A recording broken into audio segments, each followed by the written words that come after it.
S, வீடு, schools, hotels, store room இங்கெல்லாம் partition wall கட்டணும்னாலும் இப்போ பில்டிங் போனஸோட first choice Renocon Rapid Wall Panels. ஆஹா, no compromise.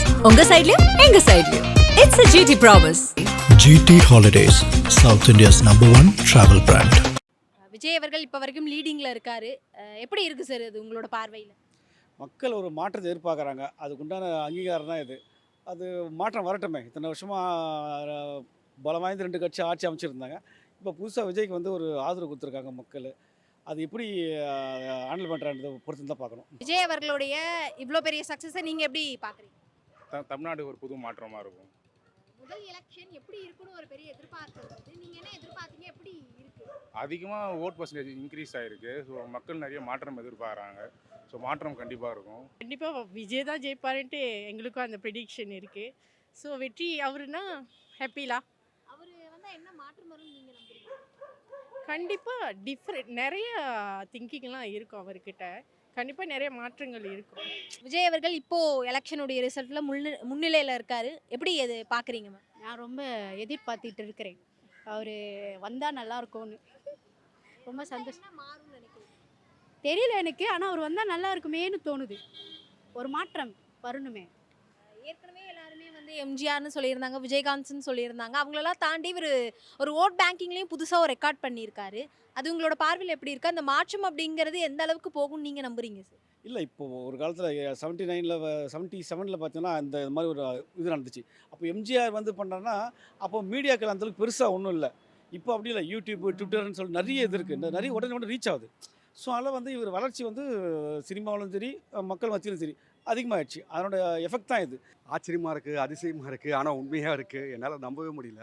பட் 2 பழந்துன்னு கொட்டை போட்ட 2 கட்சிக்கார எதிர்த்து ஒருத்தர் சோலோவாக வந்திருக்கான்னா எவ்வளோ பெரிய விஷயம் தெரியுமா? அது கலைஞர் ஜெயலலிதா இருந்து பார்த்துருந்தா என்ன நடந்திருக்கும்னு தெரியல.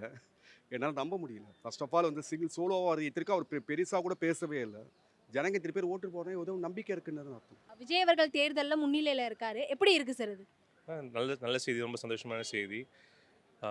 அவர் வந்து நானே எதிர்பார்த்தேன்னா வந்து இந்த ஆட்சியில் வரமாட்டார், அடுத்த ஆட்சியில் வருவார். ஸோ இந்த ஆட்சியில் வந்து ஃபுல்லாக வந்து அவரோட பாலிடிக்ஸ் பற்றி நிறைய இறங்கி கற்றுப்பார். அப்புறம் அடுத்த ஆட்சியில் வருவாருன்றது நான் எதிர்பார்த்துட்டு இருந்தேன். ஆனால் வந்து அவர் ஜெயிச்சது நல்ல விஷயம்தான். மேபி வந்து ஒரு நல்லது நோக்கி ஒரு பயணம் பண்ணுற மாதிரி சொல்லலாம். ஒரு சேஞ்ச் கொண்டு வருவான்னு நம்புவோம், பார்ப்போம். எனக்கு தெரில.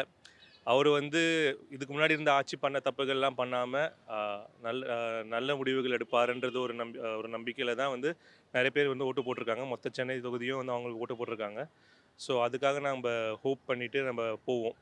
பெரிய மாற்றம் வேணும்லாம் இல்லை, பொறுப்பு கொடுத்துருக்கோம். அதை யூட்டிலைஸ் பண்ணி அவர் எங்களுக்கு நல்லா பண்ணால் சந்தோஷம்தான்.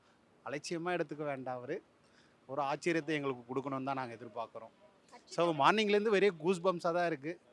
ஸோ இந்த 3 வருஷத்தை பற்றிலாம் எங்களுக்கு இல்லை. எங்களுக்கு தேவை மாற்றம் தான். அது மட்டும் கொடுத்தாருன்னா அடுத்த வர ஃப்யூச்சருக்கெல்லாம் அவர் தான் சிஎம். ரொம்ப ஹாப்பியாக இருக்குது.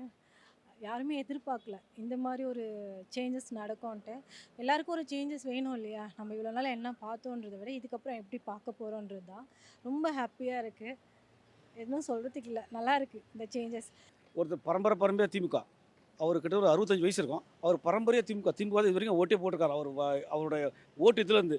ஆனால் அவர் என்ன சொல்கிறாருன்னா, என் பேரனுக்காக நான் மாற்றி விசிலில் ஓட்டு போட்டேன்னு சொல்கிறார். ஸோ அவன் பேரன் வந்து அவரோட மனசை மாற்றி எங்கள் விஜய்க்கு ஓட்டு போட அவன் பேர் சொல்லியிருக்கான். அவர் அதை தட்டாமல் அதை பண்ணியிருக்காரு. இது திமுக ஓட்டு தான் நிறைய வந்து விஜய்க்கு வந்திருக்கு. ஏற்கனவே ஒரு கூட்டம் இருந்தது இல்லையா? ரசிகர்கள்லாம் ஓட்டு போட்டுருவாங்களா, கூட்டமெல்லாம் ஓட்டாக மாறுமா, தற்கூரி, இந்த மாதிரி நிறைய விஷயங்கள் இருந்தது. அது நீங்கள் எப்படி பார்த்தீங்க? இப்போ அதெல்லாம் ஓட்டாக கன்வெர்ட் ஆகும்போது அது எப்படி இருக்குது? ஓட்டாக கன்வெர்ட் ஆகிட்டு தான் இருக்குது. இப்போ வரைக்கும் ரிசல்ட்டில் அவங்க தான் லீடிங்கில் இருக்காங்க. ஸோ எப்படி இருந்தாலும் இன்னும் டைம் இருக்குது. பட் எண்ட் ஆஃப் த டே எப்படின்னு பார்ப்போம். ஆனால் பெரிய ஓட் பேங்க் கண்டிப்பாக விழும்.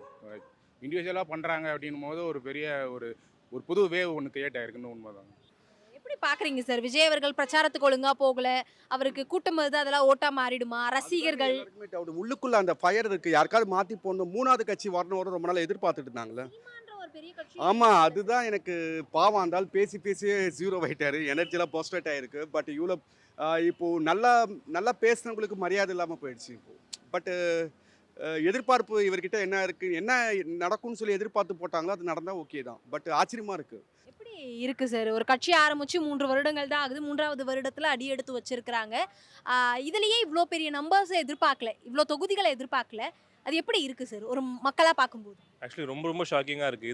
இதுக்கு முன்னாடி பார்த்தீங்கன்னா வந்து 3 விதமான ஆக்டர்ஸ் வந்து பாலிடிக்ஸில் இறங்கியிருக்காங்க. எம்ஜிஆர் அவர்கள் இறங்கியிருக்காங்க, ஜெயலலிதா அம்மா இறங்கியிருக்காங்க, அதுக்கப்புறம் கேப்டன் விஜயகாந்த் சார் இறங்கியிருக்காங்க. 3 பேருமே வந்து ஆட்டோமேட்டிக்காக தனி கட்சியில் ஆரம்பிக்கல அவங்க. ஸோ எம்ஜிஆர் சார் பார்த்தீங்கன்னா டிஎம்கேல வந்து ஃபஸ்ட்டு இருந்துட்டு அதுக்கப்புறம் ஏடிஎம்கேல ஸ்டார்ட் பண்ணாங்க. அதே மாதிரி வந்து நம்ம அம்மா அவர்களும் எம்ஜிஆர் அவர்கள் கூட இருந்து பல வருஷங்களுக்கு கழிச்சு தான் வந்து சிஎம் ஆனாங்க. கேப்டன் சாரும் வந்து நம்ம ஏடிஎம்கேயோட கூட்டணியில் இருந்தவங்க தான் இறங்கினாங்க. ஆனால் வந்து ஒரு முதல் எந்த கட்சியிலும் கூட்டணி இல்லாமல் அவங்களா வந்து கட்சி ஆரம்பித்து வின் பண்ணுறதுன்றது வந்து ஒரு அன்பிலீவபிளான ஒரு ஷாக்கிங்கான ஒரு விஷயம். இது வரைக்கும் நடந்ததே இல்லை, நடக்காத விஷயம் இப்போ நடந்திருக்குன்றது நினச்சி பார்த்தா என்னாலே நம்ப முடியல. ஆக்சுவலி நானே எக்ஸ்பெக்ட் பண்ணல இது. ஒருவேளை யங்ஸ்டர்ஸோட ஓட்டு அதிகமா இருக்கனால தான் அவருக்கு இவ்ளோ பாசிட்டிவான அப்படின்னு இல்லைங்க. யங்ஸ்டர்ஸ்ன்னு தான் நம்ம வந்து ப்ளேம் பண்ணவே கூடாது. ஸோ இப்போ வந்து 60-50 அபோவ் இருக்கிறவங்களாம் தான் வந்து ஓட்டு நிறைய பேர் போட்டிருக்காங்க. அப்படின்னு பார்த்தா டிஎம்கே ஏன் அவ்வளோ கம்மியாக வந்து ஓட்டு பதிவாயிருக்கு? ன்றதெல்லாம் கிடையாது. பட் எல்லாருமே பெரியவங்கலேருந்து சின்னவங்கலேருந்து மிடில், ஸோ எல்லாருக்குமே என்னென்னா ஒரு மாற்றம் வந்தால் எப்படி இருக்கும்னு ஒரு எதிர்பார்ப்பு இருக்கு இல்லையா? அந்த எதிர்பார்ப்பு விஜய் கண்டிப்பாக பண்ணாருன்னா செம்மையாக இருக்கும். பெண்களுக்காக நிறைய வாக்குறுதிகள் குடுத்திருக்கிறாரு. ப்ரிஃபரன்ஸ் குடுக்கிறதா பேசியிருக்காரு. எப்படி இருக்கு மேம்? எப்பயுமே தாவேக்கால பெண்களுக்கு முன்னுரிமைன்னு சொல்றாங்க. அதிகமா தாவேக்கால பெண்கள் தான் ஓட்டு போட்டதாகவும் சொல்றாங்க. அது எப்படி இருக்கு ஒரு பெண்ணா? கண்டிப்பாக நம்புகிறோங்க.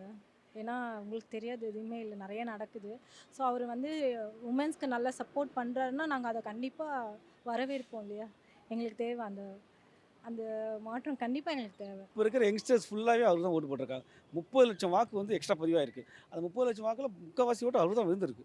ஸோ இதில் வந்து எதிர்பார்த்தது தான். என்ன ஒன்று இவ்வளோ பெரிய மாற்றம் வரும்னு எதிர்பார்க்கல. ஆனால் ஒரு நல்ல மாற்றம். அதை விஜய் அவர் வந்து நல்லபடியாக இது பண்ணால் நல்லாயிருக்கும். உங்களோட பார்வையில விஜய் அவர்களுடைய இந்த ஒரு பெரிய மாற்றத்தை நீங்க எப்படி பார்க்குறீங்க? கொஞ்சம் இவரால் நடத்த முடியுமான்னு சொன்ன டவுட்டு தான். இந்த முதல்வன் படத்தில் அர்ஜுன் வந்தார் தெரியுமா? அந்த மாதிரி வரும்போது எதிர்கட்சிக்காரங்க என்ன மாதிரி கவுண்டர் கொடுத்தா இவர் என்ன மாதிரி செய்வாருன்னு தெரியல. பட்டு இவரால் நடத்த முடியுமான்னு தெரியல. ஏன்னா பெரிய போஸ்ட் இல்லை. இதற்கு முன்னாடி இவருக்கு பேக்ரவுண்டு அரசியல் செல்வாக்கும் கிடையாது. ஸோ ஒரு டெல்லியில் அரவிந்த் கெஜ்ரிவால் வந்தார் தெரியுமா? அந்த மாதிரி எதிர்பார்க்க முடியாது. முக்கியமாக பார்த்தா வந்து பெண்களோட ஓட்டு வந்து விஜய் அண்ணாக்கு வந்து போயிருக்குன்னு நினைக்கிறேன். ஏன்னா வந்து நிறைய பெண்களோட கோரிக்கையை வந்து பூர்த்தி பண்ணுற விதமாக வந்து அவர் பேசியிருக்காரு. ஸோ வந்து ப்ளஸ் வந்து எனக்கு தெரிஞ்சு போன ஆட்சியில் வந்து அது ஒரு பெரிய குறையாக இருந்திருக்கும். ஏன்னா பெண்களுக்கு நிறைய விஷயங்கள் வந்து செஞ்சு கொடுக்கல ஆட்சி, இல்லை ஒரு நிறைய குறைகள் வந்து அவங்க முன்னே கொண்டு வந்திருக்காங்க.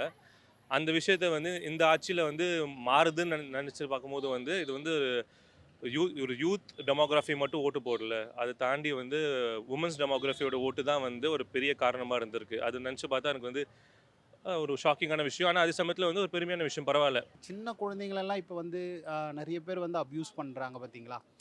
ஸோ அந்த தைரியத்தை கொடுக்கறது யார்? ஸோ அதெல்லாம் நிறுத்தணுங்க. ஃபஸ்ட்டு சட்ட ஒழுங்கு கரெக்டாக இருக்கணும். இது இருந்தால் ஆட்டோமேட்டிக்காக தமிழ்நாடு கரெக்டாக மாறும். இதுதான் எங்களுடைய தேவைகள், அவ்வளோதாங்க.